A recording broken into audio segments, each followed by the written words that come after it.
Parabokon testidagi 0,49-masalani Javada yechamiz. Uchburchakli sonlar 2. Bu uchburchakli sonlar birinchi masalaning kengaytirilgan varianti. Uchburchakli sonlar nima edi? Ya'ni 1 dan n-gacha bo'lgan sonlar yig'indisi edi, qisqa qilib aytganda. Ya'ni bu 1, ana ko'rdingiz? Demak 2 qo'shilyapti. Buni pastiga 3 qo'shib qo'yyapti. Buni olyapti-da, buni pastiga 4 qo'shib qo'yyapti va hokazo. Demak, ana shu uchburchakli sonlar 1 gacha bo'lgan yig'indisi, sonlar yig'indisi, 2 gacha bo'lgan sonlar yig'indisi, 3 gacha bo'lgan sonlar yig'indisi, 4 gacha va hokazo. Endi shu ko'proq variantda so'rayapti xolos. Ana 5 ta bo'lsa, 5 ta son beryapti. Shu uchburchakli son bo'ladimi, yo'qmi? Ya'ni ana nuqtalar soniga to'g'ri keladimi, yo'qmi?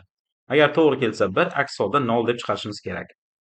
Xo'sh, biz ana to'liq videoda buni yaxshiroq tushuntirdik. Demak, A bo'lsa, bu o'q bo'lgan sonimiz, ana bu uchburchakli songa mos kelishi kerak. Shunga to'g'ri kelishi kerak, to'g'rimi? Shunday son n bo'lishi kerakki, n natural son bo'lishi kerakki, shuni qo'yganda A butun son chiqsin. Xo'sh, bu kvadrat tenglamaga keladi. Ana bundan diskriminant topsak 1 + 8a bo'ladi diskriminant va n ni topsak bu formula bo'yicha kvadrat tenglamani yechimi.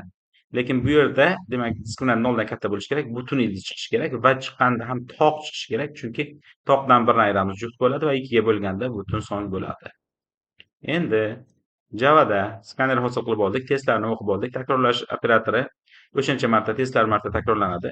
Natija hozircha 0 deb o'ylaylik. Va ana o'qib oldik. Demak, diskriminantni hisobladik 1 + 8a boyagi formula bo'yicha.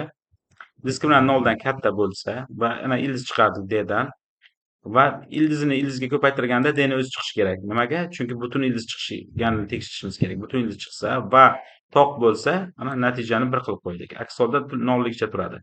Ana ekranga chiqardik. Natijani har siklda har bitta test uchun. Mana accepted bo'ldi. Bu degani to'g'ri degani. To'liq videoni ko'rish uchun havolaga bosamiz.